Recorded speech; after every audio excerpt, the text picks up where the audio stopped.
Bien, señoritas, nuevamente bienvenidas a su curso de Historia de la Lengua, específicamente a la última sesión del curso, al menos a mí, en lo que a mí respecta, correspondiente la sesión al día 5 de mayo del año, 5 de mayo, hoy el otro, 5 de junio es hoy, ¿no? Del año en curso, ¿sí? El año va tan volado que yo pienso que todavía estamos en mayo. Hoy vamos a dedicar esta sesión a revisar un par de textos de la Edad Media. ¿Esto con qué propósito? Lo hago con el interés de que ustedes puedan observar en un texto de la época todo este conjunto de características y todo este conjunto de cambios que hemos venido estudiando a lo largo del semestre, que los puedan ver plasmados en un testimonio de lo que fue esa evolución que ha tenido la lengua española desde sus orígenes ya hasta la Edad Media. Insisto, recuerden que el curso de Historia de la Lengua llega hasta el siglo XV. Y el siglo XVI lo dejamos para Español de América, lo que ocurre a partir del siglo XVI, con el propósito de estudiar, bueno, una de la más grande o la más reconocida de las expansiones del español, el español del Nuevo Mundo o de América. Entonces, vamos a comenzar comentándoles que el texto con el que vamos a trabajar o los textos con los que vamos a trabajar reflejan lo que era una parte de la producción literaria en la Edad Media. Y para hablar de este particular es preciso que ustedes comprendan, o que mejor dicho, ustedes tengan en mente cuáles fueron los grandes géneros literarios de la Edad Media. Porque gracias a esos géneros literarios y a la producción que ocurrió gracias a esos géneros literarios es que podemos saber cómo era nuestra lengua española en buena parte del medievo y en sus características originarias de la lengua española. ¿Sí? Entonces es necesario remitirnos a los textos medievales. Los dos grandes géneros literarios medievales fueron el llamado mester de clerecía y también el llamado mester de juglaría. Mester de clerecía y mester de juglaría. ¿Sí? Estos géneros literarios por lo general tienden a ser situados en el periodo comprendido entre el siglo XII y el siglo XV. Bien, que acá eh, los textos que vamos a trabajar hoy, uno con toda seguridad es del Mester de Clerecía, pero hay el segundo texto con el que vamos a estudiar hoy, se debate un poco a qué género pertenecía. Comienzo. Acá les hago este comentario introductorio. Ya en el siglo XIII, ya en el auge del periodo medieval, surge un interés por hacer de la lengua castellana una lengua independiente del latín. Bien, y específicamente en esto tuvo mucho que ver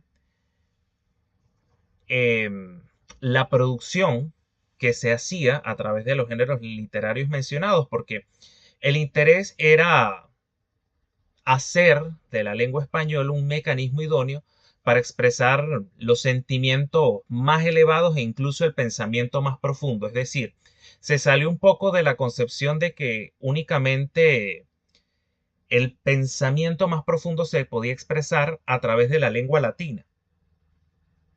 No, se tomó el interés de que a través de la lengua castellana también se propiciara en toda Europa una difusión importante del conocimiento.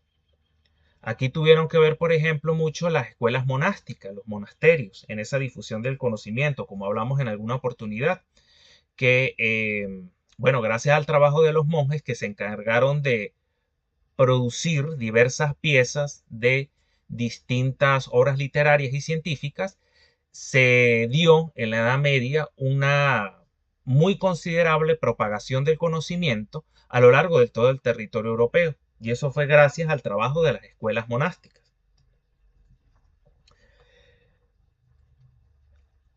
Ahora, toda esta difusión del conocimiento y particularmente la producción literaria se dio gracias a estos géneros, ¿no? Al desarrollo de estos géneros, el mester de clerecía y el mester de juglaría. Bien. ¿Qué es el mester de clerecía? El mester de clerecía es un tipo de poesía caracterizado por una métrica muy particular porque se jugaba más a métricas más exactas, es decir, que tuviera ese tono más de poema, con rimas, en fin, se cuidaba más la melodía del poema. Y principalmente la gran característica del mester de clerecía es su temática religiosa. De hecho, cuando hablamos de mester de clerecía, ese clerecía remite a los clérigos, es decir, era poesía muy cuidada en cuanto a su métrica y que hacía alusión a temáticas religiosas, lo que es lógico, porque era un tipo de poesía que producían los clérigos, los sacerdotes. ¿Sí? Entonces, al igual que los juglares, los clérigos se ven en la necesidad de crear estas piezas literarias con el propósito no solo de difundir lo religioso, las temáticas religiosas o moralizantes, sino también difundir y propagar la historia y los relatos propios de los pueblos. Por otra parte está el mester de juglaría, producido por los juglares. Y era un tipo de poesía más narrativa, es decir, no se cuidaba tanto la métrica como se hacía como hacían los autores del mester de clerecía, sino que los del mester de juglaría su poesía era más de tipo narrativo, con una métrica más irregular, es decir, no tenían tanto cuidado en cuanto a la constitución de los versos. Y en cuanto a tema, el mester de clerecía se distingue, perdón, el mester de juglaría se distingue del mester de clerecía porque, en fin, en lugar de abordar temáticas religiosas como hacía el mester de clerecía, el mester de juglaría iba más hacia lo heroico, ¿sí? Al abordaje de temas heroicos, de grandes historias de héroes, bien, que era lo que, digamos, le interesaba más a los juglares. Y en este sentido, el máximo exponente del mester de juglaría es el famoso Cantar del Miocid.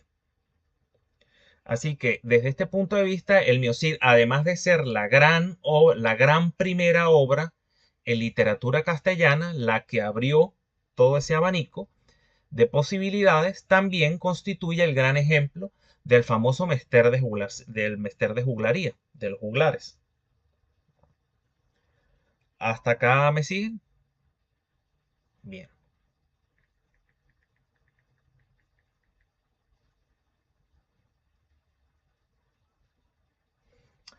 De hecho, en este, en este siglo XIII del que les hablo acá, eh, fue de suma relevancia la labor del rey Alfonso, el llamado Alfonso el Sabio, ¿sí? Y de ahí deriva la famosa prosa alfonsí. ¿Por qué? Porque este señor, Alfonso el Sabio, es decir, Alfonso X de Castilla, se encargó de crear un conjunto de talleres para la reproducción de diversas obras en lengua castellana.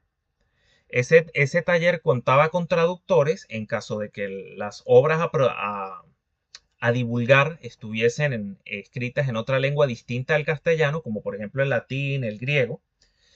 Eh, Esos talleres contaban con traductores y contaban también con personas que se encargaban de reproducir diversos ejemplares de una misma obra. Entonces, en toda esta difusión del conocimiento y en toda esta difusión de las obras, particularmente el mester de clerecía, tuvo un papel muy importante el rey Alfonso X, es decir, el famoso Alfonso el Sabio. Le decían el sabio por eso, porque se interesó mucho en promover la cultura en toda la Europa medieval, ¿no? La cultura, el conocimiento y, bueno, la labor de este rey de Alfonso el Sabio, pues es incuestionable en ese sentido. Por eso es que a mí me llama mucho la atención cuando se habla de la Edad Media, calificándola como el oscurantismo, un periodo de oscuridad. No, no podemos decir eso porque la gran difusión del conocimiento, de los clásicos del conocimiento y de los clásicos de la literatura, se dio específicamente en ese periodo de la Edad Media y gracias a la labor de muchas personas que se interesaron en ello, en promover el conocimiento, en promover las artes, en promover la cultura. ¿Sí? Gracias a los desarrollos o a los aportes del Mester de Clerecía y Juglarí, y por ejemplo, gracias al aporte también de Alfonso X, el sabio.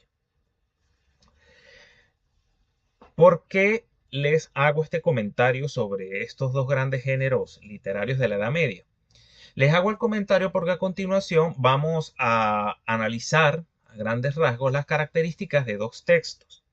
El primero de ellos no se atribuye del todo al Mester de Clerecía, pero el segundo que vamos a revisar sí responde cabalmente a estas características que les estoy mencionando acá con respecto al Mester de Clerecía. Es decir, el segundo texto en el que vamos a estudiar se aprecia, o en ese segundo texto se aprecia una poesía con una métrica más regular, una temática religiosa, moralizante, porque eso ocurría mucho en la Edad Media, con los textos de la Edad Media, que siempre dejaran una suerte de moraleja en quien los leía.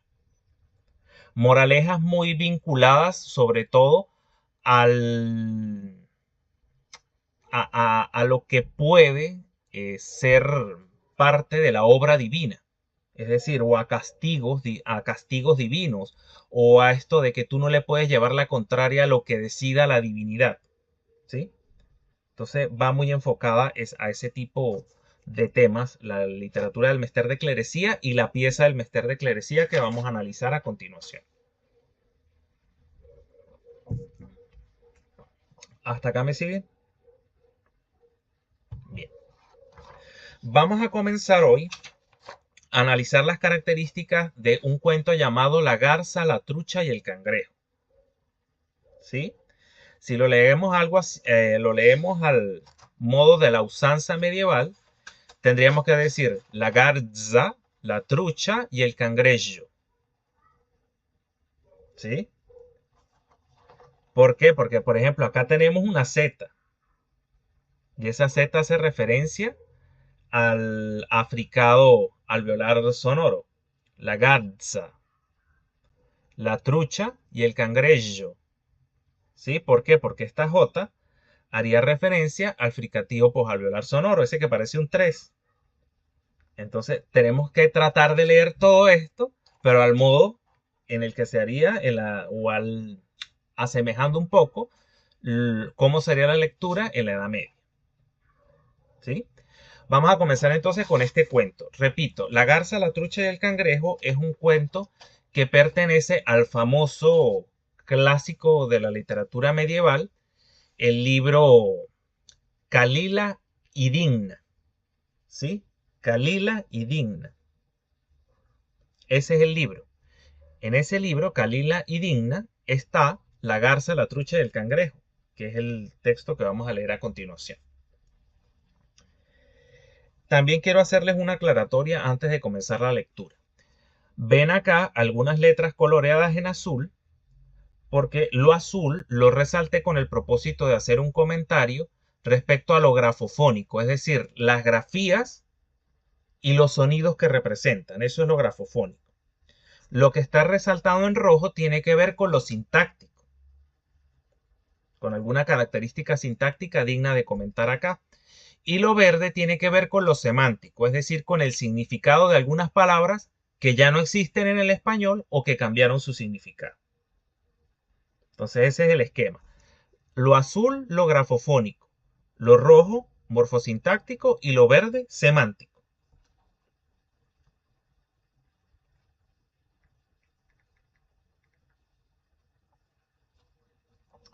Entonces, de Calila y Digna.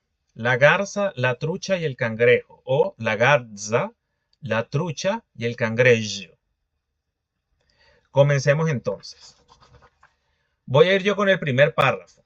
Después ustedes me van a ir ayudando a leer. ¿Sí? Pero al modo medieval. Ok.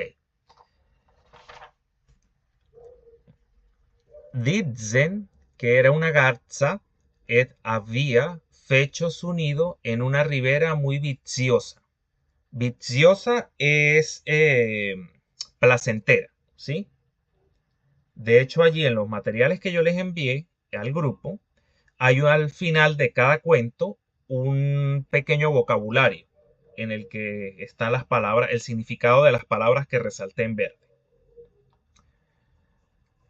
Dicen que era una garza había fecho su nido en una ribera muy viziosa, es decir, tranquila. Do había muchas truchas, es decir, una garza hizo su nido en una ribera muy tranquila donde había muchas truchas. Bien, así comienza el cuento. ¿A qué haría referencia esta C con cedilla? Te pregunto, Ámbar.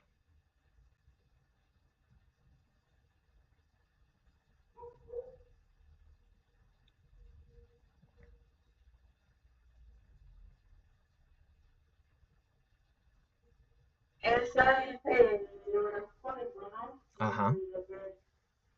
Ah, pero ¿a qué fonema haría referencia esta C con cedilla? ¿A qué fonema medieval de los que Para estudiamos? agregárselo. El africado alveolar sordo, exactamente. Muy bien. Fíjense ustedes, et había fecho, fíjense acá, et, la conjunción, ¿se acuerdan de la lista que estuvimos revisando en la última clase? En lugar de i, et. Et había fecho su nido. Esta F eh, viene de faquere, ¿sí? ¿Qué pasa? Esa F posteriormente se aspiró. Esto no lo hablamos, esto lo vamos a hablar es en español de América. Pero esa F a comienzo de palabra, esa F latina, posteriormente fue aspirada y dio origen a algo así como una J. En algún momento pudieron haber dicho hecho. Y ya posteriormente, ese segmento aspirado, ese fricativo glotal, se desfonologizó. ¿Qué quiere decir eso? Que se desfonologizó. Dejó de ser un sonido.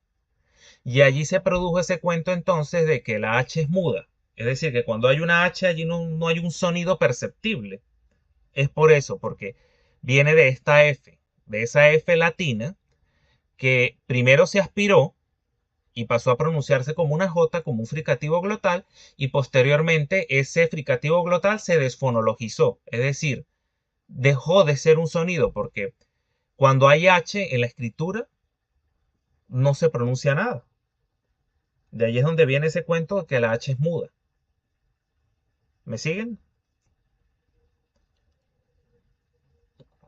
Fíjense, por ejemplo, acá. Había muchas truchas, es decir, donde había muchas truchas. Esta forma arcaica del adverbio la vimos en la lista, ¿no? En la lista que estudiamos en la sesión pasada. Bien. Sigo entonces.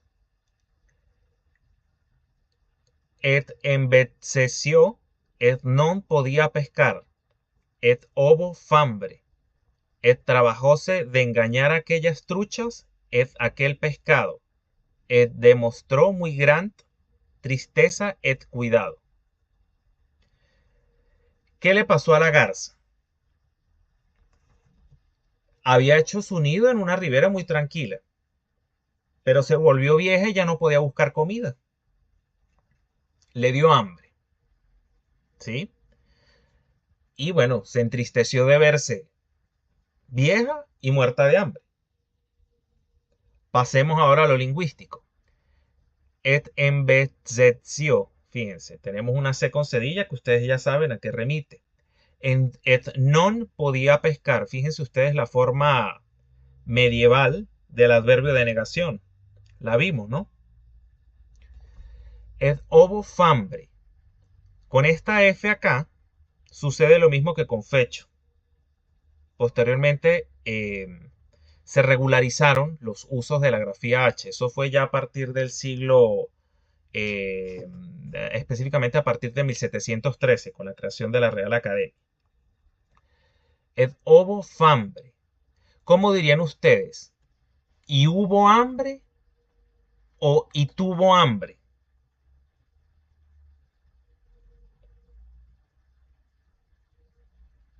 Tubo.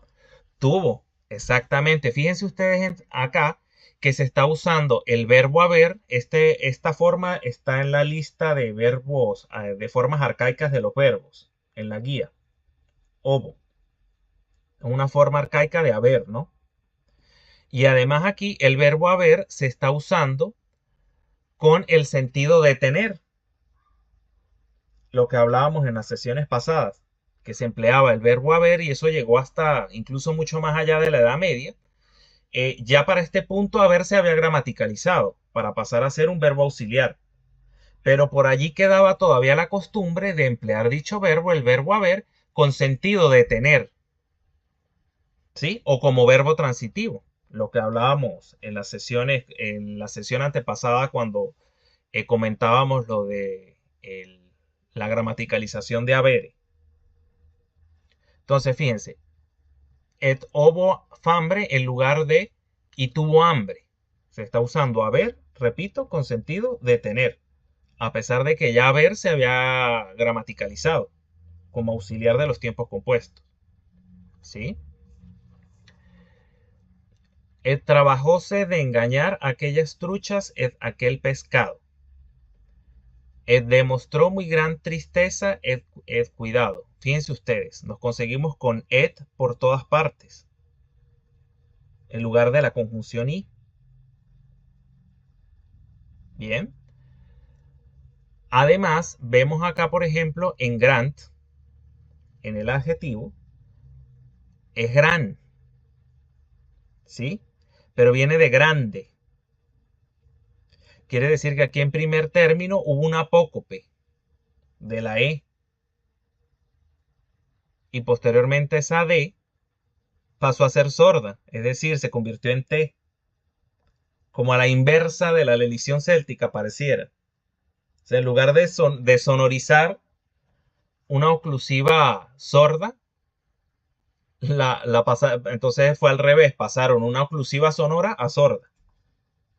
Llama la atención eso. Esto pasa mucho en los textos medievales, que los adjetivos tienden al apócope, porque aquí en realidad debería decir grande, ¿sí o no? Gran tristeza e cuidado. Ed viola un cangrejo, perdón, ed viola un cangrejo de Alueñe. Alueñe es lejos. Vínose para ella, ed díjole. ¿Qué has? Que estás triste y cuidosa. Contexto. Bueno, vio que la pobre garza, aunque estaba bien instalada allí en la ribera placentera, bueno, tuvo hambre y ya no podía cazar. Entonces se dio a la tarea de engañar a las truchas, ¿sí? Para ver si se las podía comer. Ya vamos a ver por qué. Pero ¿qué pasó? A esa garza ya vieja la vio un cangrejo. La vio un cangrejo desde lejos. Se le acercó a ella y le preguntó que por qué, qué tenía, porque estaba triste. Fíjense ustedes. Ed viola un cangrejo de Alueñe.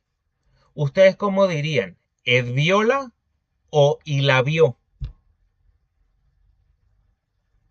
¿Cómo lo dirían? La vio. La vio. Fíjense, exactamente, la vio.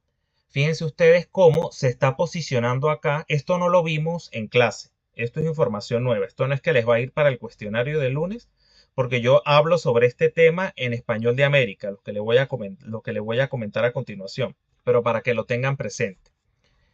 Ed viola en lugar de y la vio.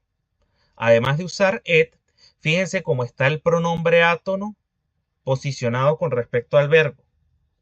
Es decir, el pronombre átono, acá resaltado en rojo, está pegado al verbo y al final del verbo. Es decir, como enclítico. La norma moderna es que en estos casos, cuando hay verbos conjugados, como por ejemplo vio, que está en pretérito indicativo, la norma establece que cuando se trata de un verbo conjugado actualmente, el pronombre átono debe ir detrás del verbo y separado del verbo. La vio. Esa es la norma moderna. Pero la norma medieval era todo lo contrario. Si el verbo estaba conjugado, el pronombre debía estar adherido al verbo y al final del verbo, como está aquí, ed viola. A eso se le llama enclítico. como está allí el pronombre átono. Enclítico, ¿por qué? Porque está pegado del verbo y al final del verbo. No sé si me captan la idea. ¿Repito algo, Ámbar? ¿No?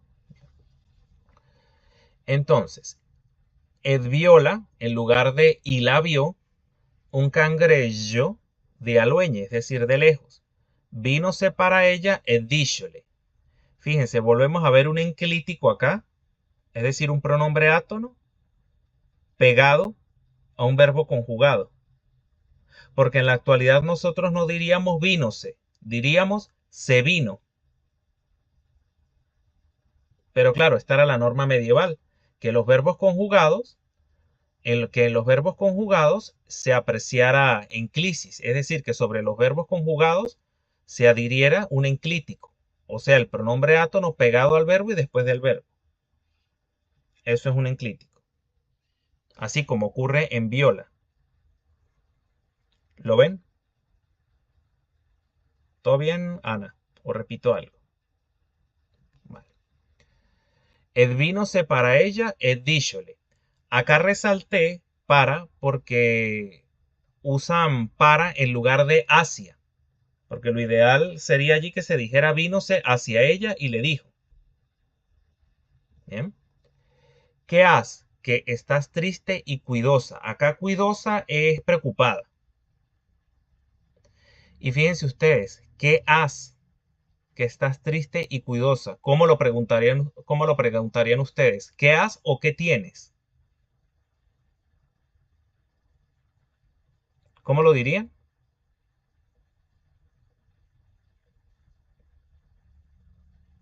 ¿Qué tienes? ¿Qué tienes? Exactamente, fíjense. Nos volvemos a conseguir con un verbo haber con sentido de tener. Claro, nosotros vemos este has aquí y lo que menos nos imaginamos que es una forma del verbo haber. Porque claro, recuerden que en ese momento no se manejaban las mismas pautas ortográficas que manejamos ahora. Pero acá se está usando haber también con sentido de tener. ¿Qué has en lugar de qué tienes? ¿Sí? Bueno, ahora me van a ayudar ustedes. Comenzamos con Margeli. Ayúdame a leer acá el segundo párrafo.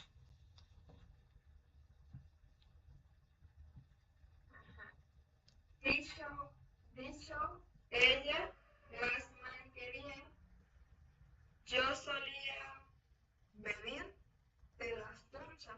Ajá. Acacia, hoy que vi dos pescadores venir en este nuestro lugar. Paremos ahí. Paremos ahí. Fíjense, dicho. Esta X a qué hace referencia María. ¿Te acuerdas?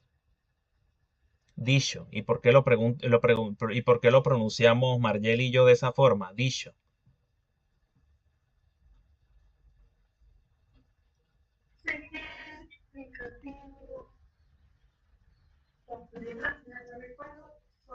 Exactamente, al fricativo posalveolar sordo. Muy bien.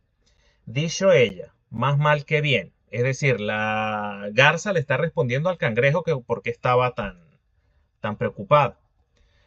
Más mal que bien. Yo solía beber de las truchas. Aquí debería decir vivir, ¿verdad? Conforme a la norma moderna. Fíjense que está la vocal E, es decir, la semicerrada anterior, en lugar de la I, es decir, en lugar de la cerrada anterior.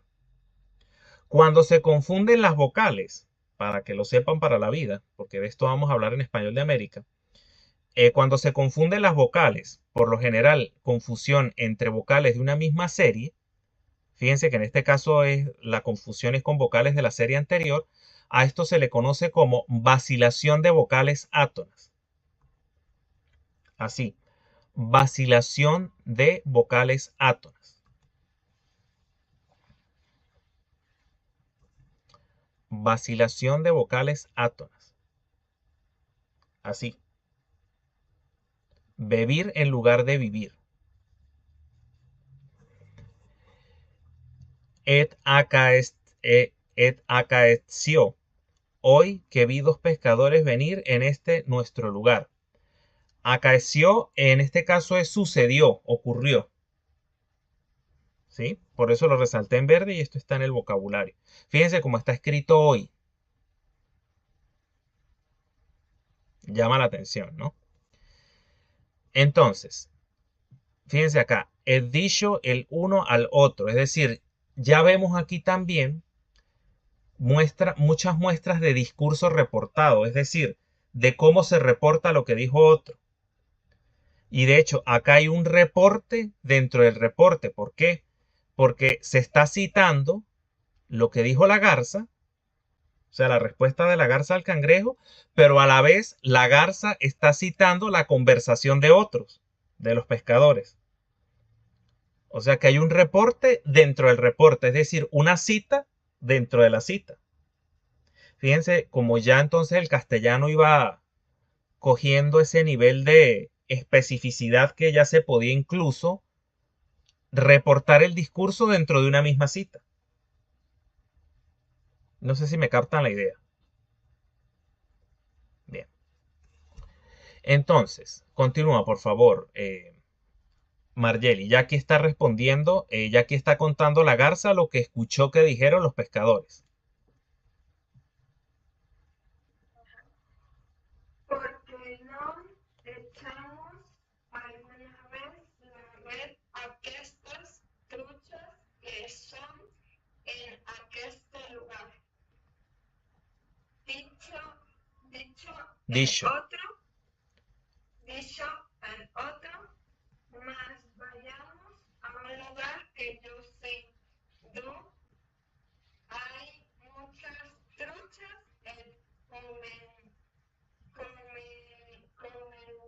comencemos, Bien. comencemos y el deci vengamos acá a barrerlas hemos. Ajá.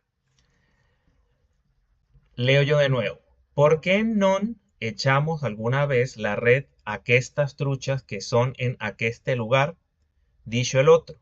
Mas vayamos a un lugar que yo sé do hay muchas truchas et comencemos y es decir, vengamos acá et a barrerlas hemos.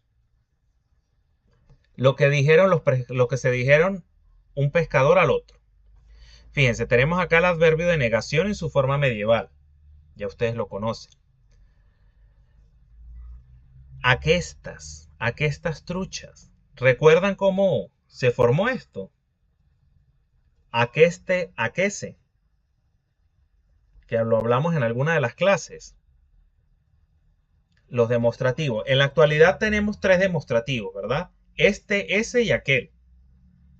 Pero en la Edad Media se combinaba el adverbio el demostrativo aquel con los demostrativos este y ese, resultando en aqueste y aquese, para marcar la primera distancia con aqueste y la segunda con aquese. ¿Recuerdan cuando hablábamos de las tres distancias que marcan los demostrativos? Bueno, fíjense, aquí tenemos aquestas, es decir, primera distancia. Primera distancia, ¿por qué? Porque las truchas están cercanas al enunciatario. O sí, están posicionadas cerca del enunciatario. Fíjense, aquestas y aqueste. O sea, la forma femenina y masculina de ese demostrativo de primera distancia.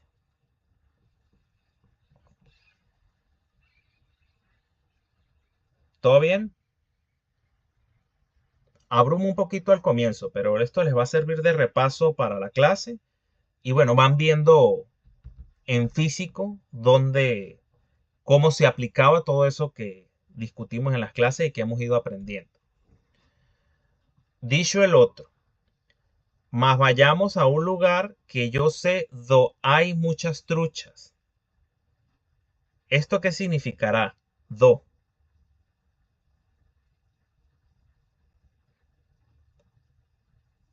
Es una pérdida. Ajá. ¿Dónde? Exactamente. Si se van a la lista, esa última lista que revisamos en la sesión pasada, en la última sesión, vemos que esta es una de las posibilidades medievales del adverbio donde, do. Do hay muchas truchas, comencemos. Y esta I aquí, ¿qué significará?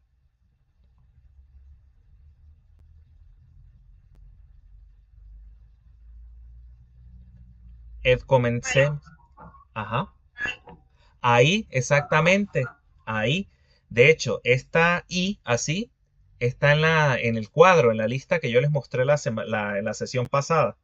O sea, es una de las posibilidades por medio de las cuales se manifestaba el adverbio de lugar. De sí vengamos acá, a barrerlas hemos. ¿Qué pudiera significar acá de sí?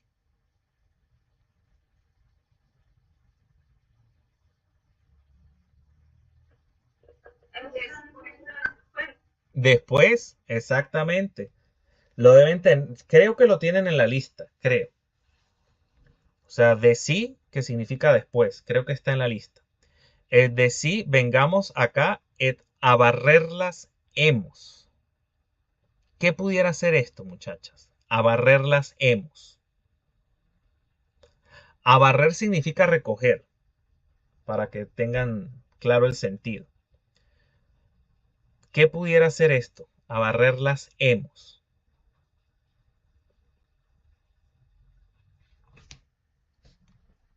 Hemos el verbo en primera persona plural, ¿no?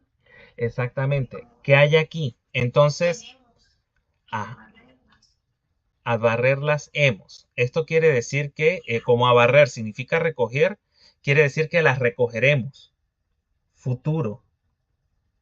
¿Qué tipo de futuro habría acá? Tomando en cuenta que ya Ana nos explicó que hemos consiste en una de las formas evolucionadas de habere. Analítico. Analítico, un futuro analítico, exactamente, lo vieron, para la primera persona del plural. Las recogeremos después. Es un futuro analítico.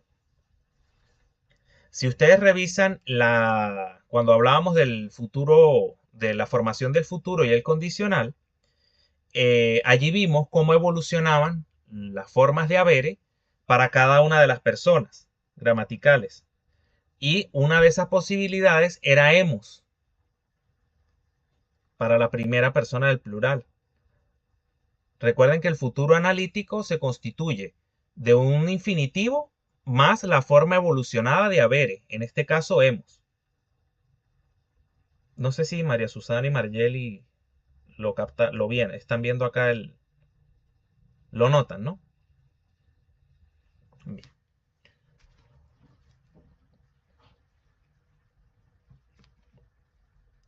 Sigo yo entonces. Yo sé que si ellos hubiesen ya acabado de pescar aquellas a que fueron, que ya tornados serían, que non fincaría aquí ninguna. En eso es mi muerte, es mi desfallecimiento. Fíjense. ¿Qué dice aquí por qué está tan preocupada la garza? Porque vio los pescadores que lanzaron la red. Si ellos se llevan las truchas que quedan allí, ¿qué va a comer la garza? ¿Verdad? Ahora, vamos a lo lingüístico, fíjense. Vemos ed por todas partes, con el significado de la actual conjunción y. Yo sé que si ellos ya hubiesen acabado, fíjense ustedes, ¿cómo se diría en la actualidad? ¿Hubiesen o hubiesen?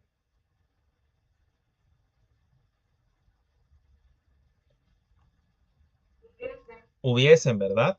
¿Qué pudiera haber aquí entonces? Ámbar. Fíjense, tenemos la, la semicerrada posterior, es decir, la O, en lugar de la cerrada posterior. ¿Qué habría aquí que les acabo de decir arriba? Se confunden las vocales, ¿verdad? Eso se llama, repito, vacilación de vocales átonas.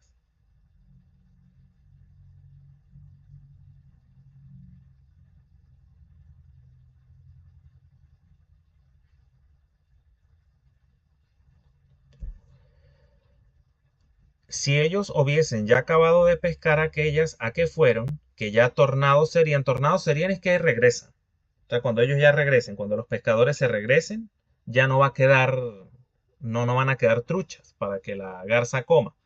Es que non fincaría aquí ninguna. Fincar, yo allí les indico en el archivo que les envié, fincar significa quedar. O sea, que no quedaría ninguna trucha. Fincar es quedar. No fincaría o quedaría aquí ninguna trucha. En esto es mi muerte, es mi desfallecimiento. En eso, en esto es mi muerte. ¿Cómo se podría decir algo así en la actualidad? ¿En eso es mi muerte o en eso está mi muerte?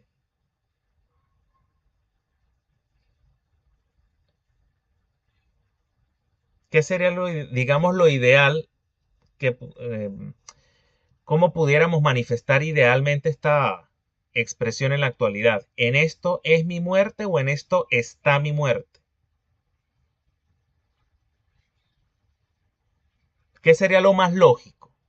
Está. Está, ¿verdad? Fíjense que aquí hay un caso de confusión de ser con estar. Es decir, se está empleando el verbo ser aquí con significado de estar. Eso es muy común en la Edad Media, en los textos de la Edad Media. Usos alternantes entre ser y estar. Ya sea que se emplee ser con significado de estar, como está aquí, o viceversa, estar con significado de ser. Ya la especificación de uno y otro verbo se comenzó a dar a partir del siglo XVI. Es decir, el verbo ser para indicar propiedades inherentes al objeto. Por ejemplo, yo soy alto. Y el verbo estar para indicar propiedades accidentales o adquiridas por el objeto. Por ejemplo, estoy cansado. Cuando yo digo estoy cansado, no es que voy a estar cansado por toda la vida. O sea, eso es algo que dura un momento, es transitorio. Entonces el verbo estar actualmente lo empleamos para remitir a estados transitorios. El verbo estar. Y el verbo ser ya para remitir a condiciones inherentes o esenciales al objeto. Entonces fíjense, en esto es mi muerte. Se está empleando ser con el sentido de estar.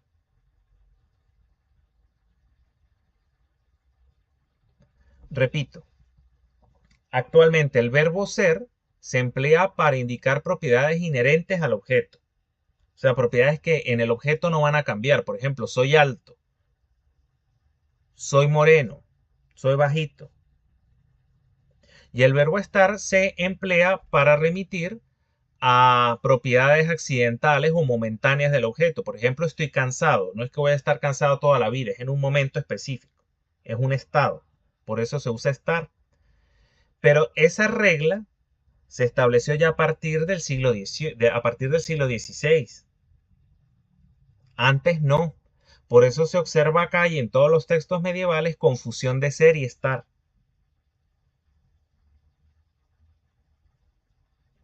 ¿Sí? Seguimos entonces. Ahora me va a ayudar mi amiga Ámbar a leer este párrafo. Ánimo. Él fuese el cangrejo a todas las truchas y pescados. Él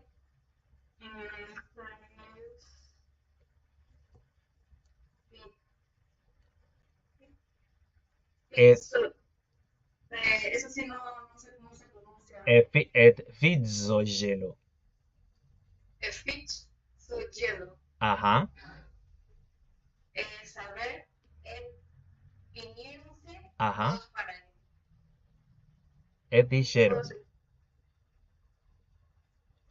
Leo, ajá. Voy de nuevo. Yo. ok. Tenme el micrófono activo, que vas a seguir leyendo. Et fuese el cangrejo a todas las truchas y pescados. Et fitzogelo, saber, et viniéronse para ella, et dijéronle. ¿Qué pasó? La garza ya había convencido al cangrejo de su drama, de que se iba a morir de hambre porque los pescadores se iban a llevar a todas las truchas. Entonces, el cangrejo, en solidaridad con las truchas, les dijo que corrían peligro allí. Entonces, que se tenían que ir a otro lugar. Entonces, las truchas se acercan a la garza para preguntarle si eso era verdad. ¿Sí? Entonces, fíjense, acá está J, el cangrejo remite al fricativo posalveolar sonoro. ¿Sí? Ed fizzogelo. Tenemos acá una Z que es indicadora del africado alveolar sonoro. ¿Y qué tenemos aquí? ¿Lo recuerdan cuando lo discutimos en clases? Geló, gelá, en lugar de celó o celá. ¿Recuerdan de dónde viene geló y gelá?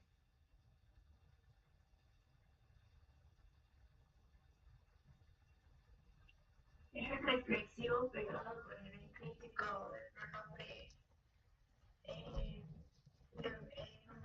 nacional, ¿no? De un pronombre personal átono, el de complemento directo específicamente, sí. Fíjense que geló, gelá, recuerden ustedes, vienen de la secuencia latina ili, ilum, de dativo y acusativo. ¿Lo recuerdan? Que eso tuvo un desgaste fonológico específico hasta que llegó a geló o gelá, muy propio de la Edad Media. Aquí el geló aparece pegado al verbo, es decir, como enclítico, pegado al verbo y al final del verbo. Bien. Y esto significa algo así como se lo hizo saber. ¿Sí? Es como que si dijéramos actualmente se lo hizo saber. Recuerden ustedes que en el caso de yeló, yela, la partícula y se confundió después con el reflexivo c, lo que dio origen a la forma actual de la secuencia, celó o celá. Pero fíjense, vemos ya un ejemplo aquí de yeló, yela. Lo recuerdan, ¿no? Que hablamos del origen de esa secuencia y cómo evolucionó después a celó, celá. ¿Se acuerdan o no? María, ¿todo bien? ¿Todo bien, María? ¿Me oyes? Vale. Ujú. Continúa, por favor, Ámbar. Aquí ya van a reportar lo que le dicen las truchas a la garza. Ajá. Venimosnos para ti que nos conselles, Conselles. conselles Ajá. a el hombre entendido no deja de consellar con su enemigo, teniendo de buen consejo en las cosas que se pueden ayudar. Es impedirnos a tu pro, el bien puedes consellarnos. Muy mala idea la de las truchas, la de venir a pedirle un consejo a la garza. Porque ya van a ver ustedes porque eso fue muy mala idea. No voy a hacer spoiler, creo que es que se dice, ¿no? ¿Sí? Bueno. Entonces, venimos en lugar de nos venimos. Fíjense ustedes como el pronombre, eh, el átono está después del verbo, me llama la atención. ¿Sí? Para que nos conselles el fricativo posalveolar sonoro. Ya no me voy a detener en lo fonético para que avance la lectura y no sea tan pesada. El omne entendido non deja de consellar con su enemigo. ¿Qué pudiera significar K acá?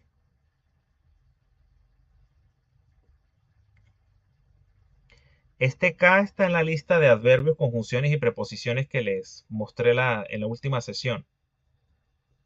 ¿Por qué? ¿Por qué? Exactamente. ¿Por qué? Porque el hombre entendido no deja de aconsejar con su enemigo.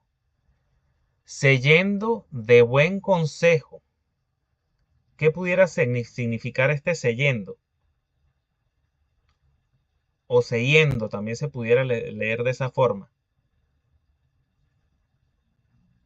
¿Qué pudiera significar? Seguir, siguiendo, Siendo. siendo. Recuerden que cuando hablábamos de los verbos, yo les di una lista de verbos arcaicos, o sea, de formas arcaicas de los verbos, formas medievales. Y dentro de las formas de ser estaba seyen. O sea que esto es siendo, el gerundio del verbo ser, siendo de buen consejo. Pero fíjense la forma del verbo, de ese gerundio. Seyendo, en lugar de siendo. En esa lista está el seyen.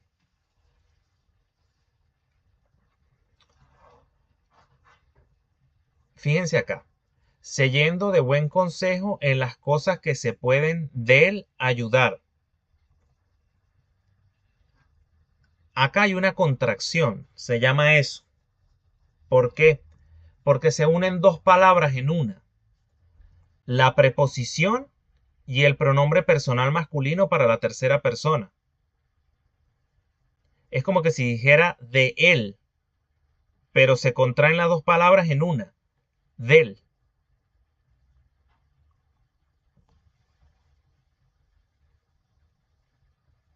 ¿Lo observan?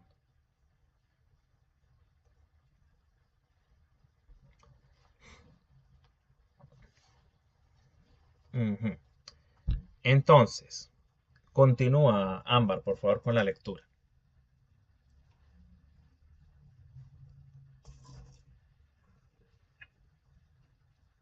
Tilsones no lo podemos contratar, mas yo sé que en lugar de un piélago, Ujú. toda agua es mucho bien. Si vos quisieres, vayamos allá. Está en esto ya te provee salud. Esperemos ahí. Esperemos ahí. Piélago. Piélago, si mal no recuerdo, eso lo deben tener ustedes en el vocabulario al final del documento, del PDF que les envié con el cuento. Piélago significa laguna, ¿sí? Entonces, ¿qué pasa? Ya acá la trucha estaba convenciendo perdón, la garza estaba convenciendo a las truchas para que se fueran a una lagunita que estaba cerca. Pero lo que pasa, que se fueran a esa lagunita con el propósito de que los pescadores no se la llevaran, no se llevaran las truchas. Pero ¿qué hizo la garza? La garza fue muy viva y los condujo a una trampa a las pobres truchas. Las mandó al piélago, a la laguna, y allá se las iba a comer. ¿Sí? Y miren ustedes, más yo sé de un lugar, de un piélago, do a mucha agua es mucho bien. Donde, a, hay, fíjense ustedes, está copado el verbo aquí, hay, mucha agua es mucho bien. Noten acá también, et si vos quisiéredes, esto está bellísimo, vos quisiéredes. Este pronombre vos, vamos a ver si se acuerdan. Este pronombre vos remite a una segunda persona del plural o a una segunda persona del singular.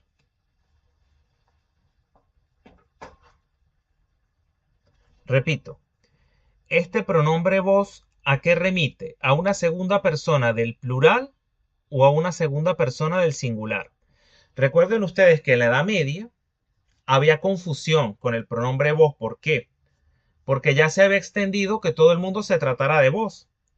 Pero había un problema, que el vos podía estar remitido a una segunda persona del singular, pero también a una segunda persona del plural, porque etimológicamente vos se empleaba para eso, para el trato de la segunda persona del plural. ¿Qué les dije yo sobre cómo se distinguía un vos singular de un vos plural en los textos medievales?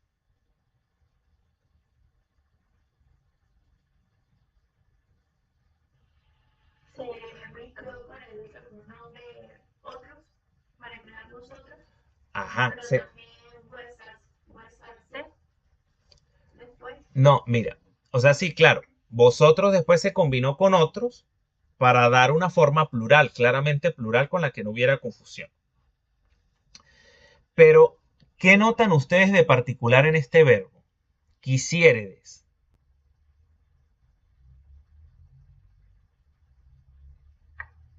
Es una segunda persona plural del futuro. Es una segunda persona del plural, ¿verdad? La identificamos acá, quisiéredes, por la forma, por la terminación del verbo. Recuerden ustedes que estos verbos, estas formas verbales medievales, tenían las terminaciones ades, edes o idis. Quisiéredes, vivides, ¿sí? Y cuando aparecen este tipo de formas, que terminan en ades, edes o ides, o cuando aparecen verbos con terminaciones diptongadas, por ejemplo, queréis, camináis, ya sabemos entonces que si hay un pronombre vos cerca de esos verbos que terminan en ades, edes o ides, o que son diptongados, queráis, ya por la terminación del verbo vamos a identificar si ese pronombre vos refiere a una segunda persona del singular o del plural. Aquí este vos remite a una segunda persona del plural, a las truchas. O sea, la garza le está hablando a un grupo de truchas, es decir, a un ustedes. Entonces aquí este vos es plural. ¿Y por qué sabemos que es plural? Por la terminación del verbo. Si termina en ades, en edes, como en este caso, o en ides, o si tiene una terminación diptongada, por ejemplo, queréis o queráis, ese vos va a ser plural. O sea, se va a saber cuando el vos es plural por la terminación del verbo.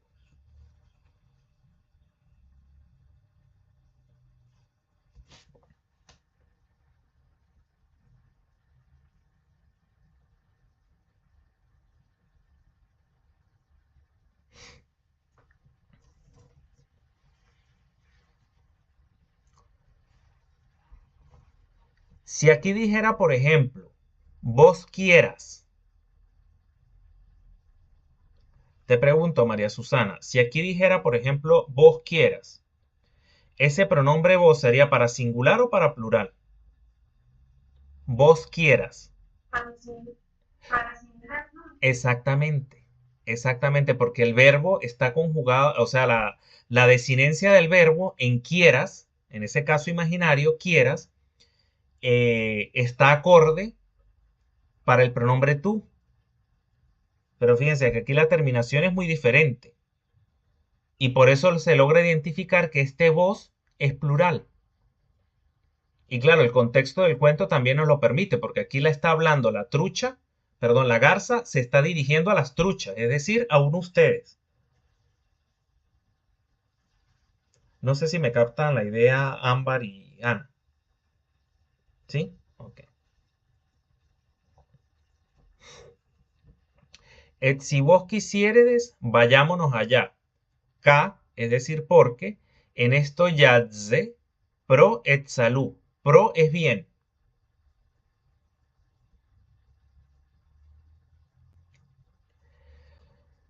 Dijéronles ellas. Fíjense ustedes, tenemos un enclítico acá. Es decir, un pronombre átono unido y pospuesto a un verbo conjugado. Nosotros en la actualidad no diríamos dijéronles. Diríamos les dijeron. ¿Mm? Es quien nos fará este bien sino tú. Fíjense, la forma arcaica de sino, que también está en la lista que les mostré en la clase pasada. Responde la trucha, perdón, responde la garza a las truchas. Fazerlo a honra de vos. Ay, la garza, pobrecita, se va a sacrificar llevando a las truchas a la lagunita de al lado para salvarlas, porque ella les quiere hacer ese bien. Pero aquí hay dos cositas que debemos discutir desde el punto de vista lingüístico. Fazerlo es decir, lo haré, futuro. ¿Qué hay aquí? Entonces,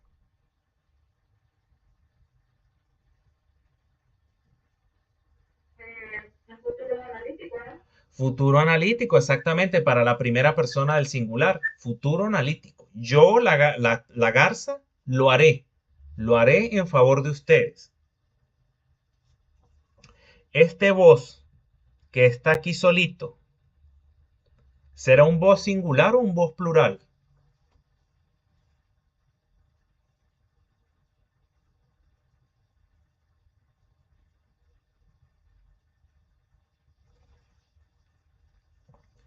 Sería un plural. Un vos plural, claro, ya lo sabemos. ¿Por qué? Porque fíjense la terminación de este verbo aquí arriba. Ya sabíamos que este vos es plural. Y aquí lo que quiere decir la garza es que lo va a hacer a honra o en beneficio de ustedes. Es decir, de las truchas. Entonces este vos es equivalente a ustedes. No es un vos singular, es un vos plural.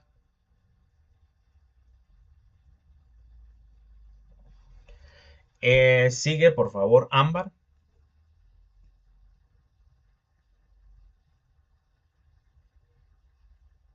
Comenzó a llevar ellas dos a dos cada día. Él llevábalas a una ribera. Él comíalas. Él, vi, él vínose a ella el trecho.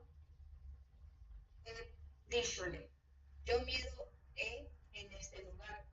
Si tú me llevares, farías bien. Paremos aquí, un momento.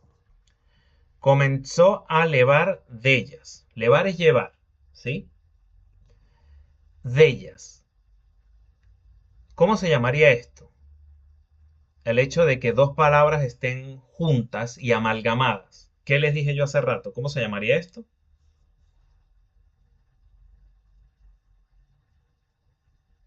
Contracción. Contracción, exactamente. Hay una contracción de dos palabras gramaticales. En este caso, la preposición de y el pronombre personal para tercera persona, plural, ellas. Es decir, dos palabras se juntan en una. A eso se le llama contracción.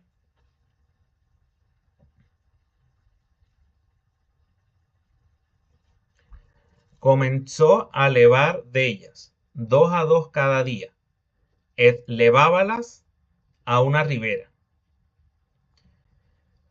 ¿Cómo se llamaría este pronombre acá? ¿Cómo lo pudiéramos calificar? Cuando está posicionado después del verbo, después de un verbo conjugado, de paso. ¿Cómo llamaríamos este pronombre átono acá?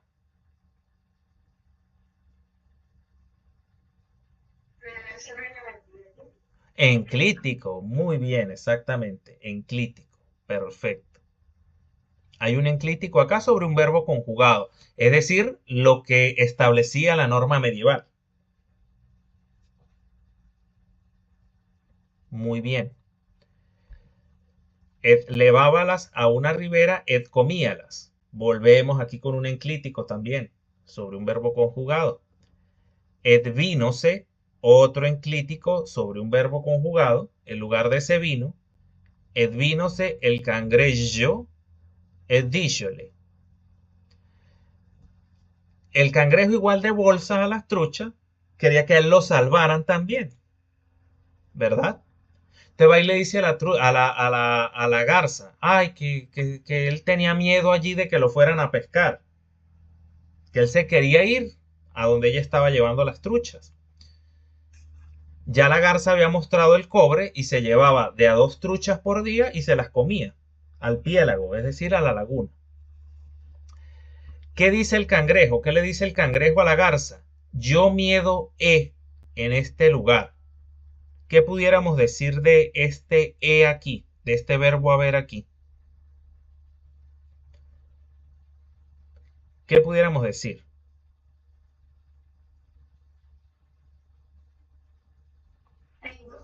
Exactamente, exactamente, se está empleando el verbo haber con sentido de tener.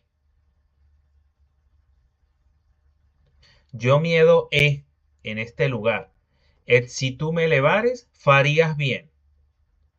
No saben el problemón que se está metiendo ese pobre cangrejo. ¿Sí? Entonces, continúa por favor, Ámbar. Llévalo fasta que llegó al lugar donde la comía. He sido el cangrejo, las espinas de las truchas alimentadas. Entendió que ella las comía, el que otro tal quería parecer a él. El dicho en su corazón. Chévere. El cangrejo de bolsa, repito, salió y se fue atrás de la garza y llegó al piélago. Pero que se dio cuenta, se consiguió con las espinas de las truchas. Captó que la garza se las comía. ¿Sí? Entonces, desde el punto de vista lingüístico, llévolo, en lugar de lo llevó, ya sabemos que aquí hay un eclíptico. Fasta es hasta. Lo llevó hasta que llegó al lugar do las comía. Ya sabemos que do es donde.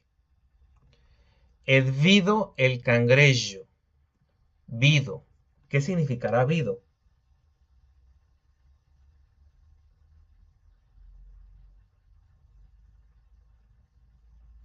Vio Vio el es el pretérito del verbo ver. Posiblemente usted, aquí se va a hacer un comentario porque yo le tengo mucho cariño a esta forma verbal. Cuando me consigo con un vido o vide, también puede ser. A lo mejor ustedes no tienen conocimiento de esto porque por ahí de repente sus abuelas o abuelos, si los tienen, de repente no sean tan mayores. Vido es una forma arcaica del verbo ver. Recuerden que ver viene de videre. ¿Sí? Entonces, yo a ese vide o vido, como en este caso, le tengo mucho aprecio porque mi abuela usaba ese verbo, esa forma del verbo arcaica. Mi abuela decía, yo vide a fulanito de tal cuando cruzó. Yo vide. No, fulanito de tal vido al señor del pan saliendo. Entonces, esta es una forma arcaica del verbo ver, pero que por mucho tiempo se conservó en unas cuantas variedades subestándares del español. Es decir, en poblaciones, por ejemplo, las personas de mayor edad o de nivel de escolarización bajo. Tal era el caso de mi abuela, por ejemplo. ¿Sí? De repente en la zona rural, así la zona más rural de Mérida, a lo mejor se consiguen ustedes con alguien que por allá de repente diga vido o vide, ¿sí? Pero insisto, es eso, una forma arcaica del verbo ver. En este caso de un pretérito para la tercera persona del singular, porque sería algo así como decir, y vio el cangrejo, él vio. Entonces por eso es para la tercera persona, ¿sí? Ayuntadas acá significa juntas, una sobre otra. Es eso. Creo que en el pequeño vocabulario que les incluí al final del documento que les envié dice ayuntar, juntar. Sí, sí está ayuntar. Entonces, acá ya reproducen el pensamiento del cangrejo cuando llegó y vio las truchas en el piélago. Entendió que ella misma, es decir, la garza, las comía. El que otro tal quería fazer a él, es decir, ya entendió que se lo quería comer a él también. El dicho en su corazón. Una cita, un pensamiento del cangrejo, viene ahora. Ayúdame acá, Margeli, por favor.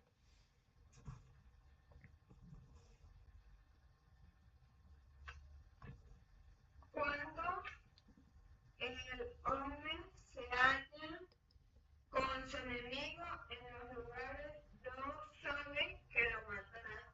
Debe lidiar con él por honra o por guarda de sí. El trago, como en las tenazas, el cuello de la garza, el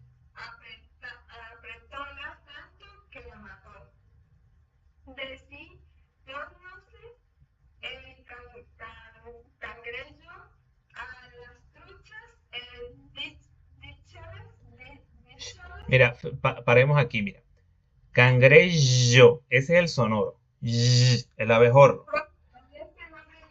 No, yo sé que les cuesta, pero tranquila, no, tampoco te voy a presionar para que trates de producirlo, pero es para que hagamos el matiz, porque fíjate, cangrejo, como el abejorro, que vibre acá, cangrejo, y acá es más suave. Sh, sh, sh, sh. Es difícil percibir la diferencia, pero son sonidos distintos. Acá tenemos el fricativo posalveolar sonoro y aquí tendríamos el fricativo posalveolar sordo. Entonces, comienza desde acá, por favor. Decir, tómase el Ajá.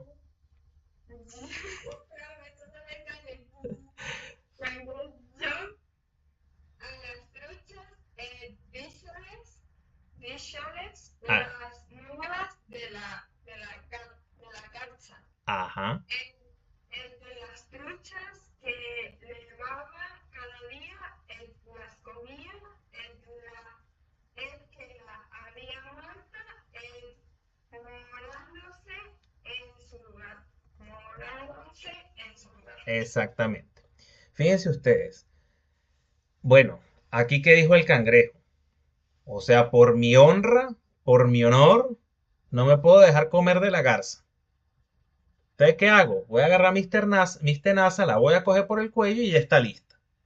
Aprieto y la mato. Después el cangrejo, que sí era buena gente y que había caído en el engaño de la garza también, se regresó a donde estaban las truchas y les dijo, no vayan para allá porque está matando a todo el mundo. De todas formas, yo ya la maté a ella, por loca. Bien. Entonces, fíjense cómo está escrito aquí cuándo. ¿Sí? Todavía, evidentemente, pues no se manejaban las pautas ortográficas que manejamos ahora. Tenemos acá do. Do es dónde. Lo tienen en la lista. Vemos acá et trabó las tenazas. Trabar es sujetar. ¿Sí? O sea que le sujetó el cuello a la garza y la estranguló el cangrejo. Et apretóla tanto que la mató. Actualmente nosotros diríamos, y la apretó tanto que la mató. Tenemos aquí que, entonces, repítanmelo por favor, sin miedo. ¿Qué tenemos aquí? Enclítico. Enclítico. Decí tornóse el cangrejo a las truchas. Decí después. Lo tienen en la lista. Después tornóse el cangrejo a las truchas. Tornóse se regresó. Tenemos aquí también otro enclítico. Díjoles, otro enclítico también. Las nuevas de la garza, de las truchas que levaba cada día, las comía. Que la había muerta, moráronse en su lugar. Es decir, las truchas morar es quedarse o habitar o residir en algo, en un lugar.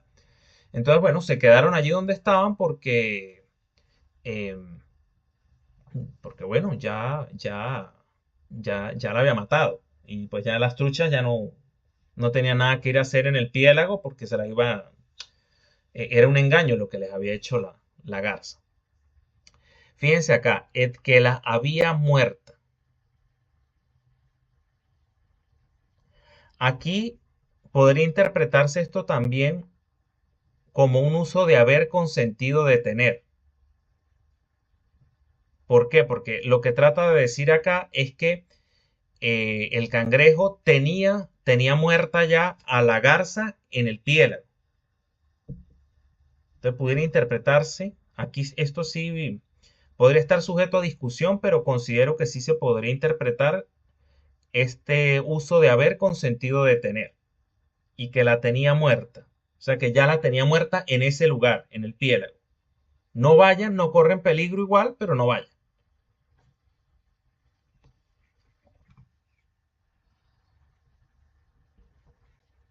Hasta aquí me siguen.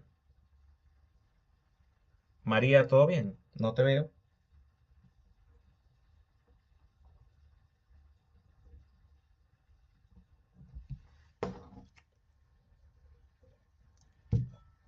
Bien. Entonces, terminamos ya el primer cuento, la primera historia, la primera fábula. María, ¿todo bien? Sí, ok. Cualquier duda me detiene. Ahora vamos a pasar a leer otro texto. Este lo vamos a leer quizá con un poco más de velocidad para que no se nos extienda tanto la sesión de hoy. Pero quería que vieran otra posibilidad también dentro de ese mundo de la literatura medieval. Vimos ya un cuento de Calila y Digna, ¿bien? Que se debate un poco, Calila y Digna, el libro, se debate si pertenecía realmente al Mester de Clerecía. Algunos dicen que sí, otros dicen que no. Pero igual, ese Calila y Digna, además de ser una de las grandes obras de la literatura medieval, em, forma parte de esa, sí, de ese compendio de grandes exponentes de la literatura medieval. Denme un momento acá, por favor, que me están llamando acá, entonces para colgarla, para que no me molesten, decir que no me molesten de momento, no los puedo atender.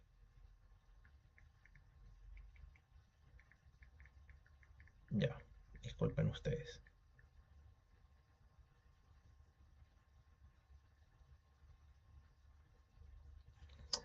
Ajá, entonces, lo que les estaba diciendo, ese Calila y Digna, además de la, digamos, las confrontaciones que hay con respecto a si pertenecía o no al Mester de Clerecía, pero sí forma un gran exponente o sí constituye un gran exponente ese libro, Calila y Digna, de la famosa prosa alfonsí, es decir, de las obras de Alfonso el Sabio, de ese conjunto de obras que mandó a traducir y a reproducir en masa Alfonso el Sabio, ¿sí?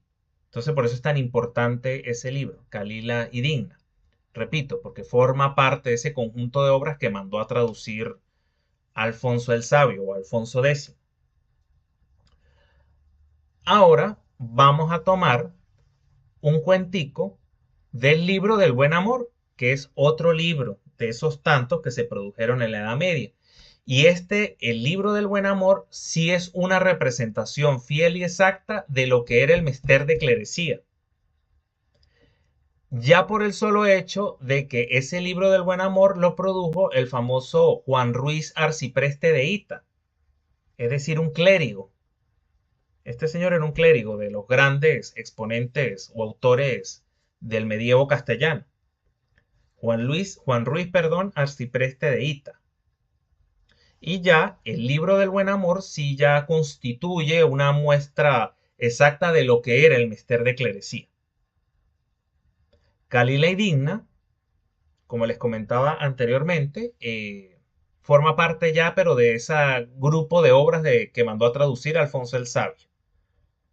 Ya en el caso del libro del Buen Amor, sí ya es del Mester de Clerecía propiamente tal. No sé si les queda claro esto. María, ¿bien? Vale. Entonces, vamos a leer este cuentico que es muy breve y dice más o menos en su resumen sucinto lo siguiente. Aquí habla de la constelación y de la planeta, en que los hombres, es decir, los hombres, nacen, el del, el del juicio que los 5 sabios naturales dieron en el nacimiento del fillo del rey Alcares. Es decir, ¿de qué trata el cuento en cristiano? Cuando nació el hijo del rey Alcares, fueron 5 sabios. 5 sabios son como especie de 5 estrelleros o adivinos. Y trataron de predecir el futuro de ese niño. Y ya van a ver las predicciones que hicieron. Pobre niño, se los adelanto. Con esas predicciones que hicieron, Y lo más triste es que sí se cumplieron. Aquí sí voy a pecar de spoiler, como dicen los pavos ahora. Respecto a lo lingüístico, fíjense ustedes, aquí habla de la constelación E en lugar de I, otra de las posibilidades de la conjunción. De la planeta, fíjense ustedes cómo se posiciona acá un artículo definido femenino precediendo a planeta.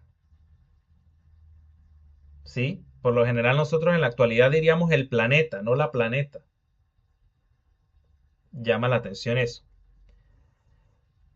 Bueno, vemos también unos cuantos usos de la grafía correspondiente al africado alveolar sordo. Y bueno, si no me voy a detener más en lo fonético, en lo grafofónico, para que nos rinda un poco más la lectura. Ya ustedes reconocen a qué pudieran remitir esas grafías. Ahora va a leer Ana. Comienza Ana, el poema. Fíjense, solo por la forma visual del texto, que ya aquí se maneja una métrica, ¿sí? Como la composición en cuanto a los versos. Ya se nota más eso, muy propio, repito, del mester de clerecía, es decir, de los clérigos. Juan Ruiz Arcipreste de Ita, un clérigo. Desde luego, pues tenía que corresponderse con las características del género literario en cuestión. Comienza, por favor, Ana.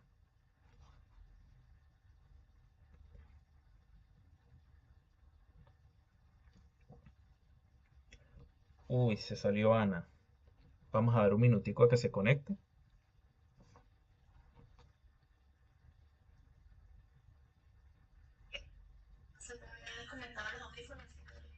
Tranquila. Los antiguos astrólogos dicen que la ciencia de la astrología una buena sapiencia. Que el hombre cuando nace, luego en su ausencia, el signo en que nace de Yusgan, Sería algo así como Yuzgan. por sentencia. Estos dice Ptolomeo y Platón y otros muchos maestros en este plano son cuál es el ascendente en la constelación de que nace en su fado y su don. Bueno, aquí lo que dicen es que la astrología, bueno, desde el nacimiento de una persona se puede predecir lo que va a ocurrir en su vida, es decir, lo que va a ser su destino. Bien. Bueno, fíjense acá que habla, por ejemplo, del fado, ¿sí? El fado es una suerte de que eso lo deben saber ustedes, ¿no? Porque esto es muy propio de los clásicos de la literatura. El fado tiene que ver más que todo con una suerte de fuerza desconocida, ¿sí? Una suerte de fuerza desconocida que opera a partir de la voluntad de los dioses sobre el hombre, ¿sí? Eso es el fado. Ahora, desde lo lingüístico, fíjense ustedes acá que, por ejemplo, eh, acá en Ditzen, ya sabemos a qué remite, perdón, Ditzen, ya sabemos a qué remite esa Z, al africado alveolar sonoro. Vemos también unas cuantas C con cedillas allí, que ya sabemos a qué remite. Pero quiero que noten acá, esto, que el homme, fíjense ustedes, tenemos acá una contracción también. Dos palabras juntas en una, contraídas.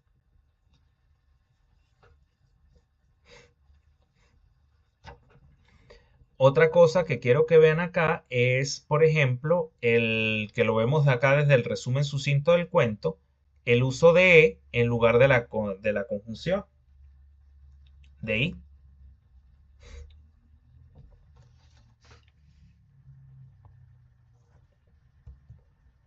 Seguimos, por favor, Ana, continúa.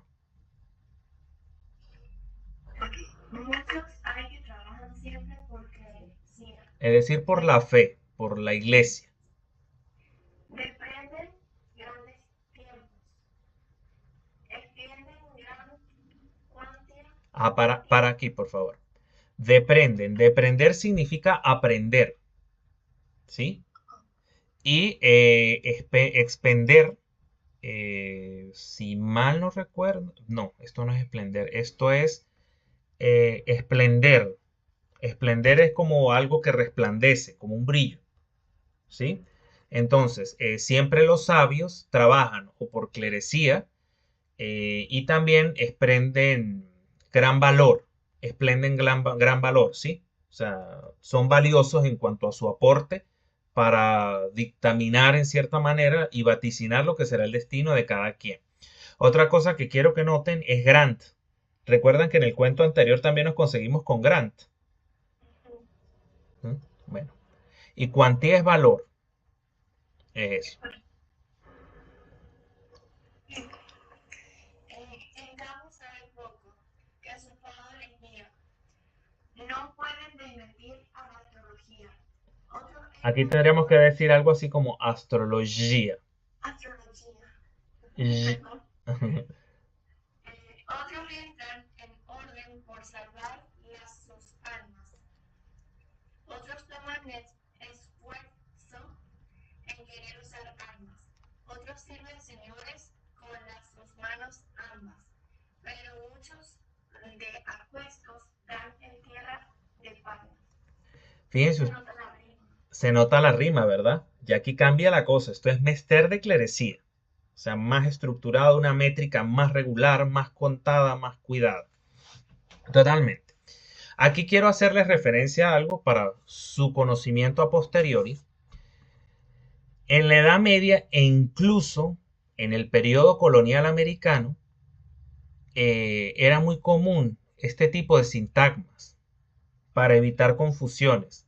Las sus manos, es decir, un sintagma constituido por un determinante, el posesivo y un sustantivo. Fíjense ustedes que acá lo volvemos a ver. Las sus manos ambas. Este sintagma, el uso es hasta cierto punto redundante, pero es para evitar, lo empleaban mucho para evitar confusiones. O sea, por ejemplo acá, las sus almas. O sea, para que no quede duda que se trata de las que entran en orden por salvarlas sus almas. Sí, que no quede duda que se refiere al alma de esos que trabajan siempre por clerecía, de esos astrólogos que vaticinan el futuro. De que no quede duda que la relación de posesión es con respecto a los astrólogos, las sus almas, las sus manos ambas. Repito, este sintagma es muy común tanto en la literatura medieval como inclusive en los documentos coloniales americanos.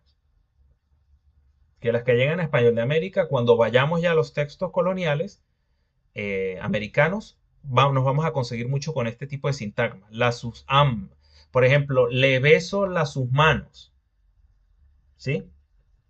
Eso es para evitar ambigüedades.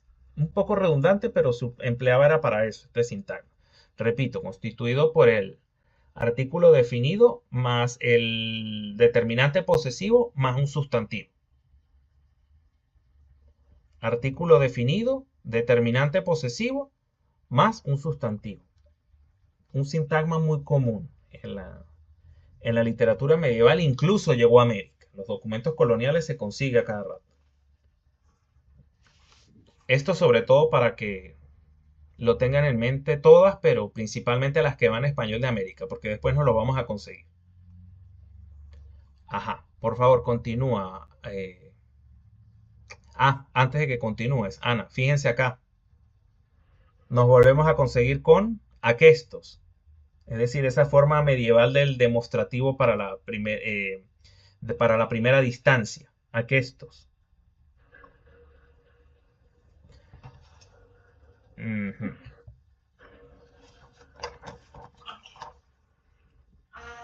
Nazione ufficio bello, mas a que no tenía. Detente aquí un momentico, por favor, Ana. Naziole, naziole. ¿Qué hay aquí? Un enclítico, muy bien. Ajá, perfecto. Continúa, por favor. Envió por sus sabios, de no saber quería el signo en la planeta de Ficho Paremos aquí, por favor, disculpa. Fíjate, todavía no se había establecido esa norma de ubicar. Bueno, aquí todavía no estaban ya se evidenciaba confusión entre la V y la B. Pero si se fijan, aquí todavía no se había establecido la regla de poner M antes de B. Que aquí. No, no es mala ortografía. Digamos, la norma que preponderaba en la época, era lo habitual en este tipo de textos medievales. Y recuerda que como tal, ortografía, hablar de ortografía para efectos del español ya se remonta al siglo, a partir de 1713, con la creación de la academia. O sea, desde esa fecha para acá es que se puede hablar de ortografía. Acá en estos textos sí se manejaban ciertas convenciones propias de la Edad Media, lo que yo llamo la norma medieval, pero aquí lo importante era que te entendiera. Era eso. Y fíjense, de ellos tenemos acá una contracción. En la planeta del figlio que él nacía, en lugar de que le nacía. Aquí tenemos una contracción de que y le. Pero de paso el le está apocopado porque falta una E aquí. Que le. No sé si lo logran ver. Ajá. Bueno. Continúa, por favor, Ana. Ok. Entre los estrelleros que vinieron a ver, vinieron 5 de los demás cumplidos. Describieron el punto en que hubo de nacer, dicho el maestro, aferrado a decir, Juzgó. el otro, el dicho, Dicho. este ha de ser quemado. Dice el tercero, el niño ha de ser despeñado. Dice el cuarto, el infante ha de ser colgado. El quinto, dice morra, ¿no? En agua, afogado. O sea que, paremos un momento aquí. O sea que, fíjate los vaticinios, los pronósticos de los estrelleros o astrólogos. Pobre niño. El primero dijo que le caigan a piedra. El segundo que lo quemen. El tercero que lo tiren por una peña. Eso es despeñado. El cuarto dice que el pobre niño va a morir ahogado. O sea, tremendos pronósticos le daban al pobre muchacho. Pobre niño. Ahora, vamos a lo lingüístico. Fíjense ustedes. Estrelleros es adivinos, sabios. Ese es el significado de esa palabra. Vemos acá contracción, otra vez.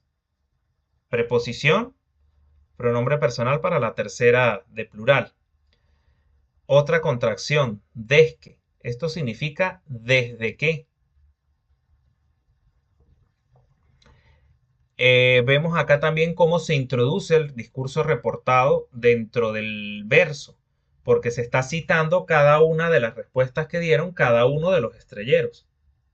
Bien. Vemos acá dos apócopes muy bonitos. Dis en lugar de dice. ¿Sí? Didze. Ahí debería decir didze, pero cae la E por efecto de apócope. Morrá. ¿Esto qué significará? Morrá en agua.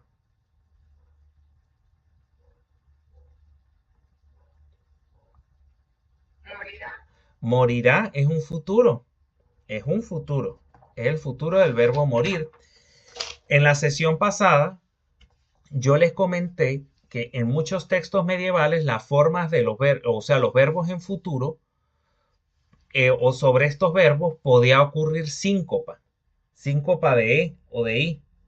¿Sí? Aquí hay una síncopa de I. Porque debería decir morirá. Pero dice morrá. Entonces, repito, como les comenté en la clase pasada, hay mucha tendencia en los textos medievales a que haya síncopa en los verbos en futuro, ya sea síncopa de E o de I. En este caso es de I.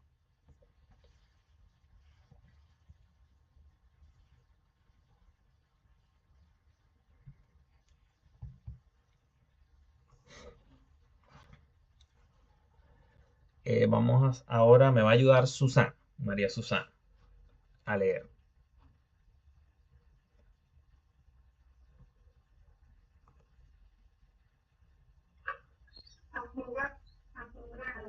Ajá. Cuando vino el rey. Te voy a tratar de ayudar. Juicios. Juicios. Ajá. Desacuerdados, mandó que los maestros fuesen muy bien guardados. Pensaron tener puestos en los lugares apartados. Dio todos sus juicios religiosos polares. Ajá. Nos vamos a conseguir con Vido. Cuando vio el rey. ¿Sí? Nos conseguimos aquí también con enclisis. Vidzolos. ¿Sí? Vidzolos. Tener presos en lugares apartados. Lugares en lugar de lugares. ¿Qué pudiera haber aquí, muchachas? Lugares en lugar de lugares. ¿Qué pudiera estar pasando con esta O en lugar de U? La evolución del sonoro. Ajá. Pero, ¿qué les decía yo hace rato? ¿Qué nombre tiene ese proceso cuando se confunde? Ajá, dime, Ámbar. Vacilación de vocales átonas. Exactamente, vacilación de vocales átonas, es lo que hay allí. Se confunde la O y la U. Y sí, eso es la vacilación de vocales átonas. Confusión entre dos vocales, generalmente pertenecientes a una misma serie. En este caso son las de la serie posterior. Hace rato veíamos confusión de E con I, las de la serie anterior. Y acá mintrosos, si mal no recuerdo, es mentirosos. Yo se los incluí allí en el vocabulario. A ver si está, déjenme revisar. No está, no, sí, sí está. Mintroso, mentiroso, sí, está en el vocabulario.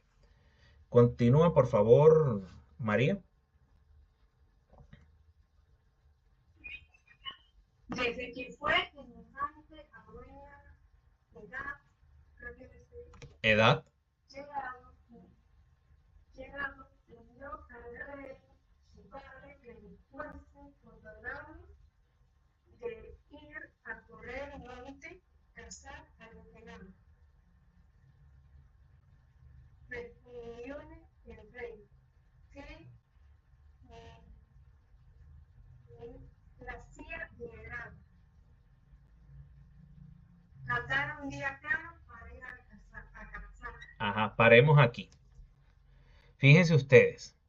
Desde que separado aquí arriba, ¿verdad?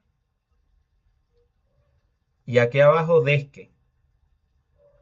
O sea, en algunos casos emplean las dos palabras y en otros la contracción. ¿Sí? En cuanto a lo grafofónico, muchas cosas que decir. Fíjense ustedes, usos de H donde no debería ir, o de la grafía del vibrante múltiple a comienzo de palabra, S es la grafía S geminada, vemos también enclisis en una forma conjugada. Vimos también acá el verbo catar, ¿sí? Catar es probar. Acá lo que quisieron decir es que probaron un día claro, no fuese un buen día en cuanto al tiempo meteorológico para poder mandar al hijo del rey a cazar, a correr monte, que se hiciera hombre, a que ya cazara, a que ya hiciera ese tipo de cosas propias de los hombres, como a iniciarlo, era lo que, a iniciarlo en su vida adulta. Era lo que querían con el hijo del rey. Y vieron un buen día para hacerlo. Pero a pesar de que eligieron un buen día, los estrelleros no se equivocaron.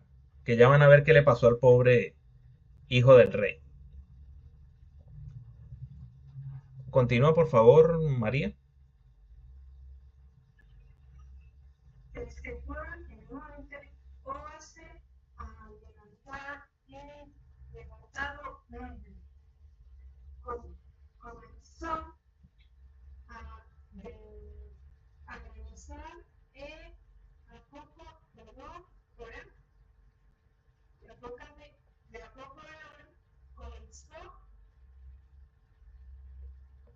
De apedrear. Ajá. Fíjense ustedes que aquí la preposición está apocopada. Qué interesante esto. Solo aparece la D. Fíjense que a pesar de que se fueron en un buen día en el que parecía que no iba a llover, que no iba a haber mal clima, ellos se fueron. El custodio del príncipe con el príncipe a correr monte. Y resulta que después de estar el día soleado perfecto para ir a cazar, cayó una neblina muy espesa, es decir, un rebatado nublo, y comenzó a granizar. Se comienza entonces a cumplir la predicción de los estrelleros, porque el granizo estaba apedreando al príncipe. Y uno de los adivinos dijo que apedrado ha de ser. Seguimos. Ayúdame ahora, Ámbar, por favor.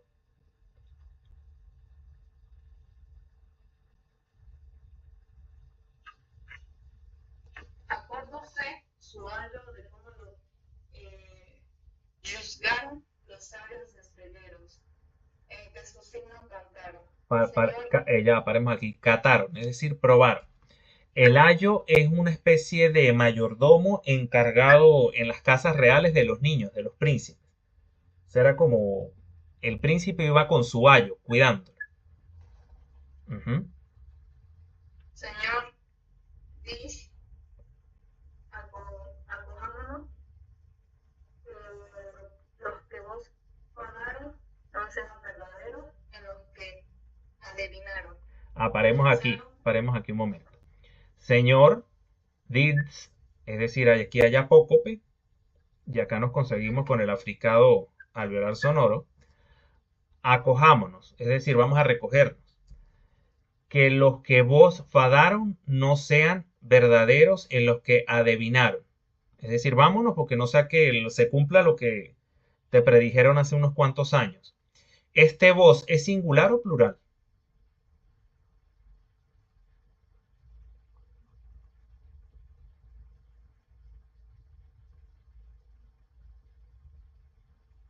Este vos. ¿Cómo? Plural. ¿Te parece que es plural? No sé. Es que el viejo, bueno, no sé. El viejo me fadaron. Fadaron es de fadar, o sea, de... Como es una especie de... Eso, de lo que de lo que te vaticinaron, de lo que te predijeron. Bueno, es que se está refiriendo a lo que varias personas me dijeron y les dije que yo creo que por lógica debería ser plural. No, fíjate, este vos es singular. El ayo, es decir, el mayordomo, está usando este vos para referirse al príncipe. Señor, vámonos, resguardémonos, no sea que lo que a vos te vaticinaron se cumpla. Entonces, fíjense, aquí tenemos un vos singular. Este vos es para el príncipe. No sé si lo ven. ¿Sí? Entonces, y fíjense acá, adivinaron. ¿Qué ocurre aquí? En lugar de adivinaron. La vacilación. Exactamente. Continúa, por favor, Ámbar. Pensaron muy, ay no, ¿se dice así? Sí, Aina. Aina es por poco. Sí, por poco. Todos desaparecieron. Ujú. Como verdad, no puede. Fallecer. Ajá.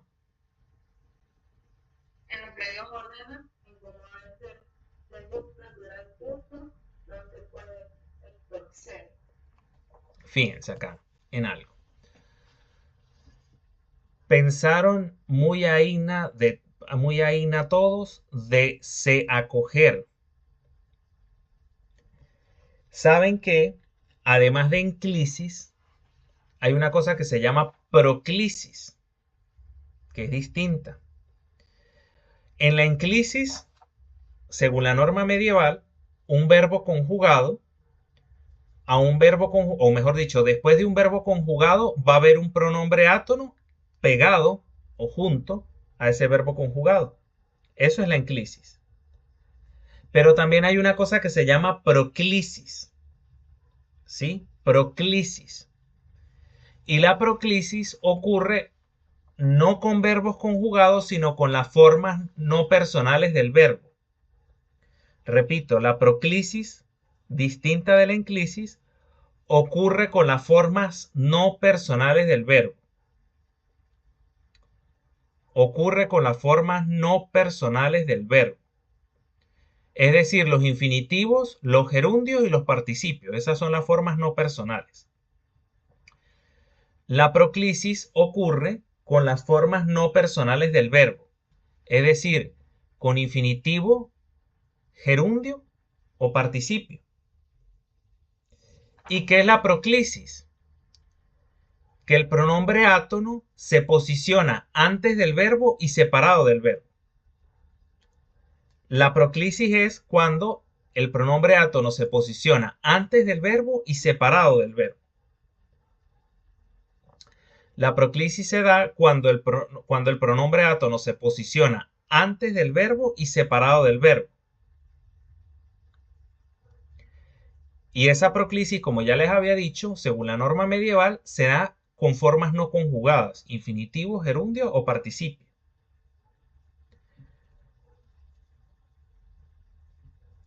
Susana, ¿cómo dirías tú en la actualidad? ¿Se acoger o acogerse?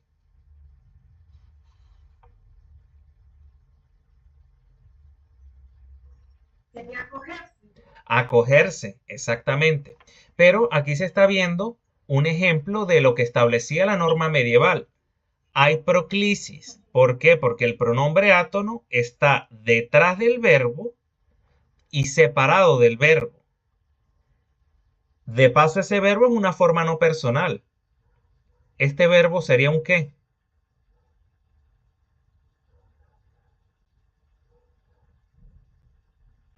Definitivo. Un infinitivo. Exactamente, es una de las formas no personales del verbo. O sea, allí se cumple lo que establecía la norma medieval para la proclisis. El pronombre átono separado del verbo y precediendo dicho verbo, es decir, detrás del verbo.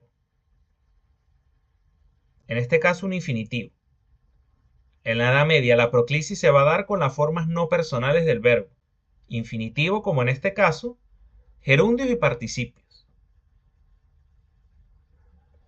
Ya casi vamos a terminar, chicas. Voy a continuar leyendo yo acá para apurar un poco más las cosas. Entonces, pensaron muy aína, es decir, por poco, todos de se acoger, mas como es verdad, en non puede fallecer, que lo que Dios ordena en como ha de ser, según natural curso, non se puede estorcer. Estorcer acá significa librarse a alguien de algo. ¿Sí? O sea que lo que Dios ordena, ya Dios lo ordenó, tú no te vas a liberar de eso. ¿Sí? Fíjense acá, según. Esto está en la lista de preposiciones, adverbios y conjunciones.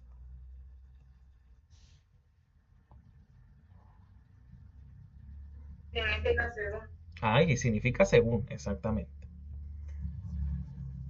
Nos volvemos a conseguir con Grant. Lo ven acá. Faciendo la gran piedra, el infante aguijó, pasando por la puente, es decir, por el puente, un gran rayo le dio, Foradóse la puente, por allí se despeñó. La puente, fíjense ustedes, con el determinante, con el artículo definido femenino, ¿no? Faciendo la gran piedra, el infante aguijó, pasando por la puente. Un gran rayo le dio. Forádose la puente, por allí se despeñó. Es decir, el rayo le abrió un hueco.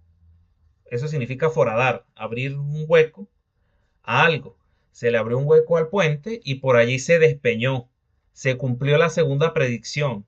Ha de ser despeñado, es decir, como que se fue por una peña, pues, a lo que cayó por el hueco. Ya, déjenme responder acá un mensaje, disculpe. Que hay una emergencia.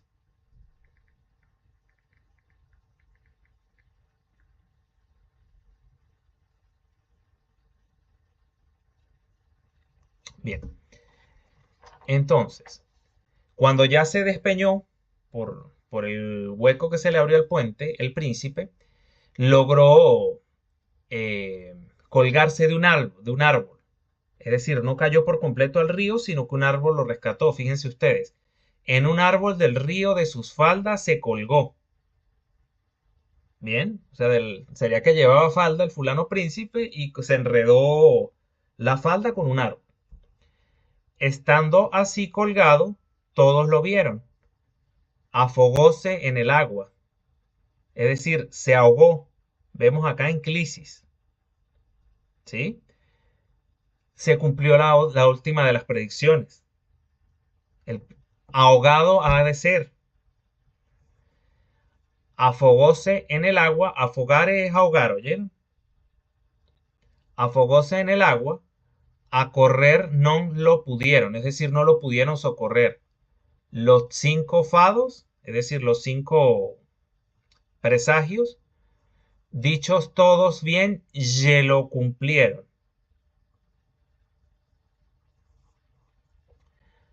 Todos bien, ye lo cumplieron. Tenemos acá yelo, ¿verdad? Que viene de ili, ilum. Este yelo, como yo les comenté en la clase cuando discutimos este tema, puede posicionarse con respecto al verbo como enclítico y como proclítico. Hace rato lo vimos como enclítico. Aquí estaría como enclítico o como proclítico.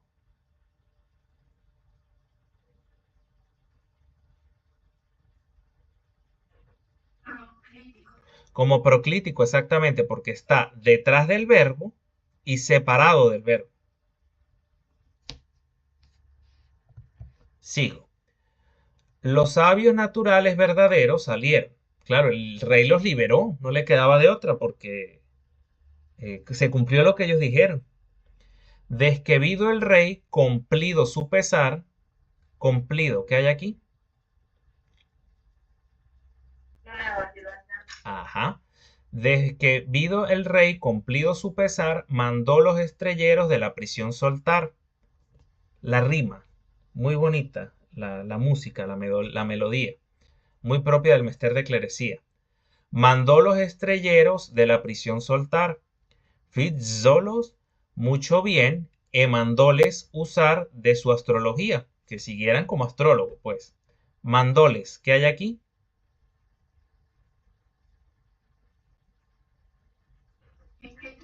Ajá. Que non había que dubdar. Fíjense acá, hay una consonante epentética, una epéntesis del oclusivo bilabial sonoro. Dubdar, oclusivo bilabial sonoro, epéntesis, es decir, se agregó una consonante en medio de la palabra. Yo creo que los astrólogos, verdad, naturalmente, pero Dios que crió natura e accidente, puede los demudar e vazer otra mente. Demudar, si mal no recuerdo, es variar, mudar, es decir, lo que Dios, o sea, el poder de Dios y la voluntad de Dios nadie la puede cambiar, es lo que quiere decir allí. ¿Qué quiere decir esto? O mejor dicho, ¿qué se aprecia acá? Ese contenido religioso moralizante de los textos propios del Mester de Clerecía. O sea, siempre va a estar la voluntad de Dios por sobre todo, por sobre todas las cosas. ¿Sí? Estamos. Y ya, eso era todo. Ahí termina el cuento porque, bueno, el pobre príncipe se murió y bueno, el rey se dio cuenta que los 5 sabios estrelleros no estaban equivocados.